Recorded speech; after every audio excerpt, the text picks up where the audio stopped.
ka-Twinbell, good morning everyone.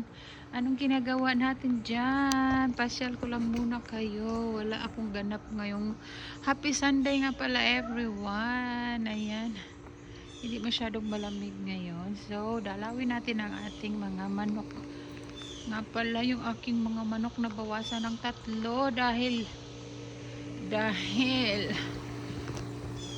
ginere-red off na husband kasi masyado silang mean.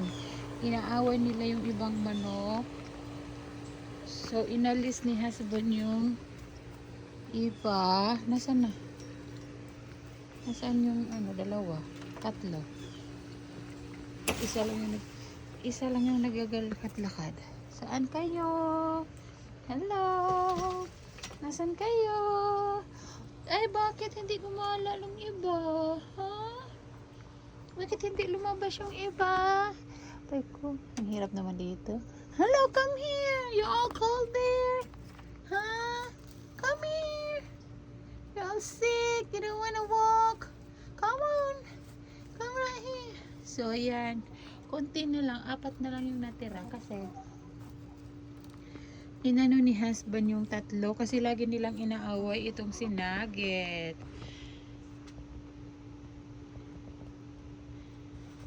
Nugget? Come on, Nugget. Come on. Nugget, come on. Hurry up. Get down, Nugget. Get down. Oh, come on. Come down now. Hurry, come here. Si Nugget kasi kumakain to sa palad ko. Sandali, kuha ako ng pagkain, ha? Kasi ko sa kanya.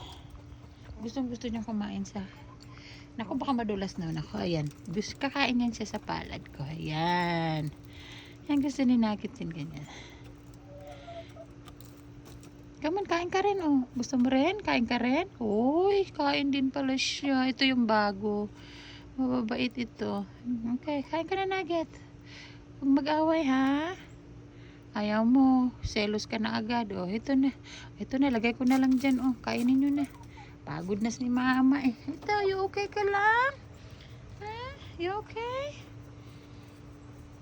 Kawawa naman. Ano nangyayari sa inyo? Malamig kasi kaya parang naano sila. Tsaka siguro naninibago kasi nawala yung 3. Maano kasi yung tawag nito. Bakit yan? Parang lalaki naman yan. Oh. May tapay. Si Nugget parang lalaki. Hindi ko alam. Pero nangingitlog yan. So yan, mag short video lang tayo mga ka-Twinbell. Yan, dalaw lang ako sa aking manok. So anyway, ngayong araw na to ang alis. Balik ni husband sa work. So, ayan ha, yung bahay namin, kahit luma yan, hindi yan mukhang karton. No? So,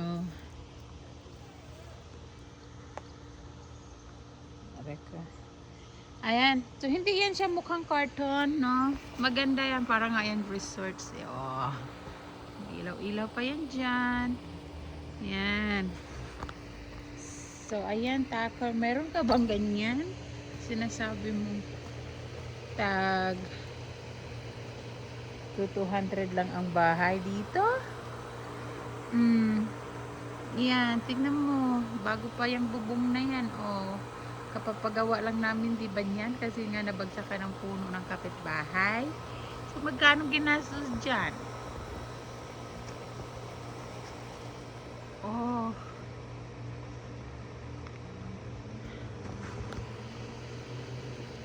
so, ayan, Tucker, no?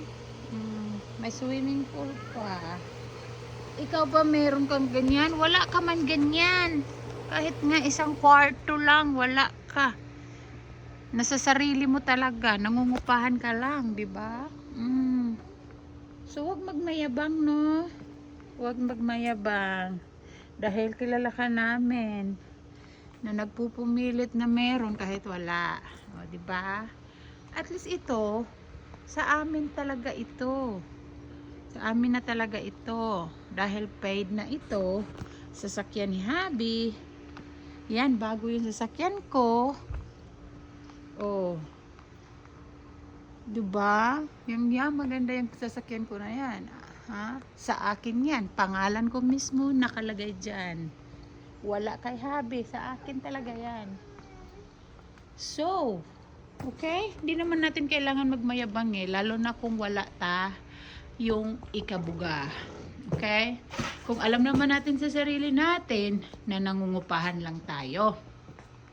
Kung alam naman natin sa sarili natin na, ayan, may code pa yan ha. Hindi ka makapasok kung walang code.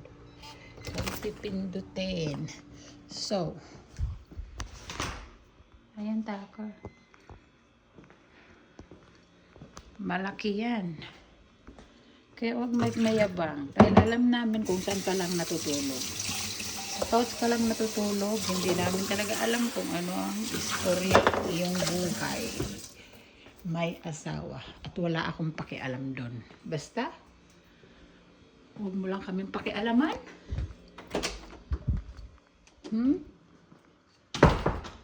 Doon ka na kung saan mo gusto. O, ayan, maganda yung trick ko. Meron ka ba niyan? Ang trim mo, halatang maliit lang. Yan sa akin, tignan mo.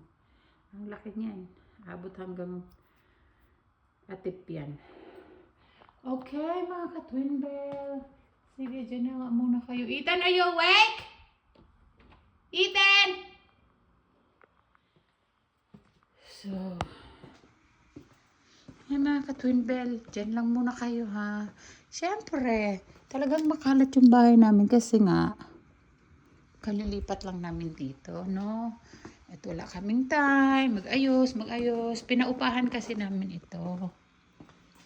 Dahil nga sa swimming pool, kasi ayaw na ni husband ng may swimming pool. Masyado kasi yung yung ano ba?